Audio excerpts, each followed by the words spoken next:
fazer isso. Eu acho que não dá para falar em continuar com um ministro como Dias Toffoli ou como o Alexandre de Moraes da forma como está.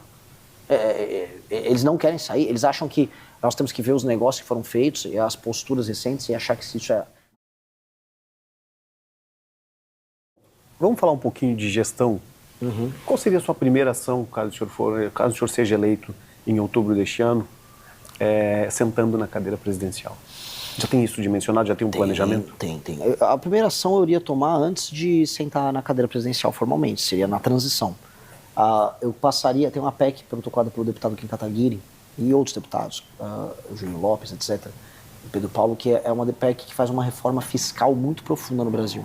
E a gente precisa passar essa PEC, que resolveria grande parte dos problemas de dívida, de aumento de gasto, que torna o Brasil um país muito caro, ainda na transição, com a legislatura atual, conversando com os deputados e senadores que perderam a eleição, fazendo um acordo com eles para a gente passar essa reforma fiscal e virar para 2027, aí sim, com um clima muito positivo em termos econômicos. De fato, se passa essa reforma, essa PEC que a gente entrou, que é uma PEC que inclui reforma da Previdência, inclui desvinculação dos orçamentos da educação e da saúde do aumento da receita, isso tem um efeito muito ruim sobre o orçamento. Às vezes você aumenta a receita porque teve um ano bom de economia, aí no ano seguinte a economia vai mal, mas como ela fica vinculada ao aumento, ela não diminui. Então você está permanentemente aumentando esses gastos e uma hora a conta estoura. Você tem cortes de gastos absurdos que precisa fazer nos privilegiados do alto funcionalismo, corte de renúncia fiscal de grandes empresários que vivem uma mamata, a gente está falando de assim, centenas de bilhões nessa área. E outros temas até menores, fiscalização no BPC, no Bolsa Família, que tem muita fraude. Com base nisso, a gente levantar um espaço fiscal para que a gente possa economizar coisa de 3 trilhões de reais em 10 anos. A gente está falando de economizar em 10 anos 25% do PIB brasileiro. É muita coisa. Um quarto do PIB ser economizado em um período de 10 anos. Aí a trajetória de dívida brasileira, que ela está subindo, ela estabiliza e começa até a cair. E aí, com a trajetória de dívida diminuindo, eu posso abaixar os juros, a famosa taxa Selic. Abaixar a Selic, eu posso pagar menos gastos na rolagem da dívida, que é o custo financeiro que a gente tem, que é muito alto no Brasil. E aí economiza mais dinheiro aí para extensão. Com base nisso, eu posso reduzir impostos. Sobra mais dinheiro para fazer investimento. Eu invisto em infraestrutura aqui e ali.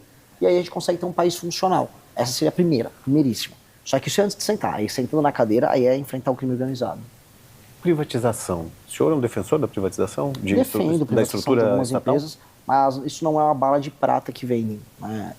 No sentido de assim, se a privatização for mal feita, como muitas foram mal feitas, você pode ter fraude. Vou dar um exemplo. Uma das extensões do escândalo do Banco Master foram a privatização da Copel, no Paraná, tocada pela turma do Banco Master, e a privatização do EMAI, em São Paulo, também tocada pela turma do Banco Master. O Tanuri, que é o sócio oculto, comprou as duas. Ele destruiu as duas empresas. Ele destruiu. Foi uma privatização em que essas empresas foram destruídas. Valeu a pena? Isso foi um golpe na praça. No fundo, a compra dessas empresas, ela terminou sendo paga pelo FGC. Porque no fim do dia, os balanços das empresas que adquiriram essas empresas públicas, elas foram maquiadas com títulos do Banco Master. Então, tem que ter privatização em algumas áreas. Correios é uma empresa, cara, que a gente não tem que ter o monopólio deles. Os dois bancos públicos federais, Caixa Econômica e Pelo Banco menos do Brasil. o Banco do Brasil ou a Caixa, a gente pode privatizar algumas operações, mas algumas operações podem continuar com o Banco Público. Porque existe uma coisa agora que os liberais vão ter que discutir de maneira clara. Com a inteligência artificial e com o machine learning, você vai começar a ter ganhos de informação e ganhos de produtividade em escala absurda. E aí a centralização faz sentido.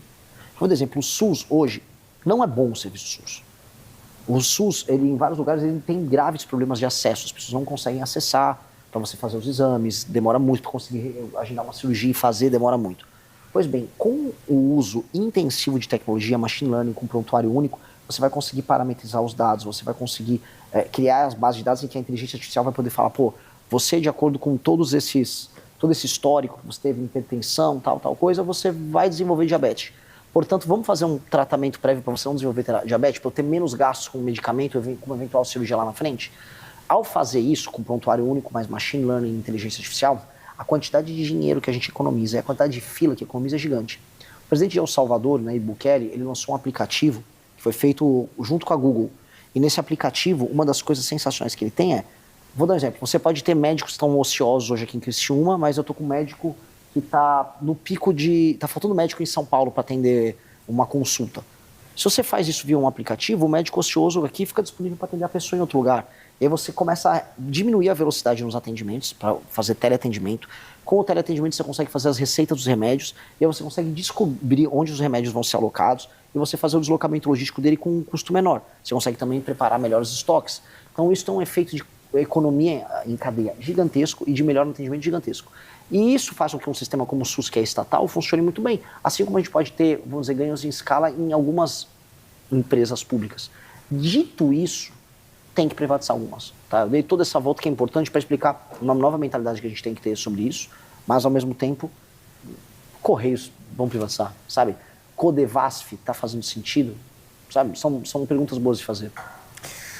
Vamos falar de STF.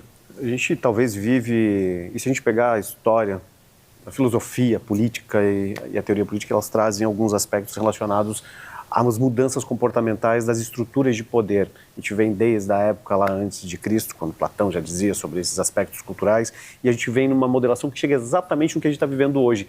Esse conflito de poderes que talvez venha uma nova era filosófica da política. O senhor acredita que está uma bagunça e que, de fato, o STF hoje ultrapassou todos os limites que condizem com a realidade, a atividade e o que a Constituição prevê? Sim. O STF não é mais o Tribunal Constitucional. Ele é um grupo político com superpoderes e que ganha dinheiro, faz negócios e abusa das suas prerrogativas. E é um poder arrogante, um poder que não admite contestação. O que o Gilmar Mendes fez com o senador Alessandro Vieira é vergonhoso. Foi de uma indelicadeza, de uma agressividade gigantesca. A participação nesses escândalos de corrupção envolvendo ministros do STF é assustadora. E o correto, era eles pedirem afastamento, né? Mas eles não vão pedir, eles querem brigar. Essa é a parte mais maluca, eles querem brigar, eles querem contestar. Teve agora um videozinho que o Zema fez lá, um vídeo de IA, inofensivo. Aí o Gilmar Mendes, não, bota esse vídeo aí no inquérito das fake news. O Gilmar tá maluco, isso é maluco, isso é coisa de alguém que tá viciado em poder, que perdeu qualquer contato com a realidade. E como contei isso? O senhor, como pré-candidato à presidência, tem alguma resposta para isso? Porque se o Congresso seria responsável por realmente comandar essas discussões, levar em consideração impeachment, a gente não consegue. O senhor defende o impeachment? O senhor acha que isso vai acontecer no Brasil? Eu defendo o impeachment, mas com a direita sendo bolsonarista hoje, eu sou muito cético. Porque o maior abafador de crise com o judiciário é o Flávio Bolsonaro. E isso acontece porque o Flávio Bolsonaro foi salvo pelo Dias Toffoli e pelo Gilmar Mendes. Isso é nítido, isso aconteceu no ano de 2019, 20, 21, quando o Toffoli ele tirou as provas coletadas do COAF via uma ação do Flávio, o que beneficiou o Flávio e todos os outros envolvidos no Lava Jato que tinham provas obtidas pelo COAF. E depois, quando o Gilmar Mendes fez uma interpretação maluca sobre a legislação do foro privilegiado, dizendo que os crimes, ou eventuais crimes cometidos pelo Flávio, quando era deputado estadual, devem ser investigados pelo STF, estando a ele foro privilegiado, porque havia uma continuidade nos mandatos dele, que é uma invenção do Gilmar, apenas, vamos ser práticos, para beneficiar o Flávio. E o Flávio foi muito generoso, acabou com a Operação Lava Toga, foi generoso com todas as nomeações de ministros do STF do Lula agora. Então, eu sou muito cético em qualquer coisa muito agressiva vindo dessa turma. Mas nós vamos precisar fazer isso. Eu acho que não dá para falar em continuar com um ministro como Dias Toffoli ou como o Alexandre de Moraes da forma como está. Eles não querem sair, eles acham que nós temos que ver os negócios que foram feitos e as posturas recentes e achar que isso é normal. Existe isenção no STF ainda? Não existe nada. Está muito feia a postura do STF. O STF tem espírito de corpo. Na hora de dar bronca lá no Zema, primeiro, o que o ministro do STF está dando bronca num pré-candidato? Ele falou, não, olha, a gente ajudou ele lá numas dívidas de Minas. Então, diante de Deus, tem que ter dívida de gratidão com o tribunal? Que é isso que ele está falando. Ou seja, ele já confundiu completamente o que é uma Suprema Corte, que é uma corte constitucional de uma nação, com um grupo político em que você tem dívida de gratidão, dívida moral.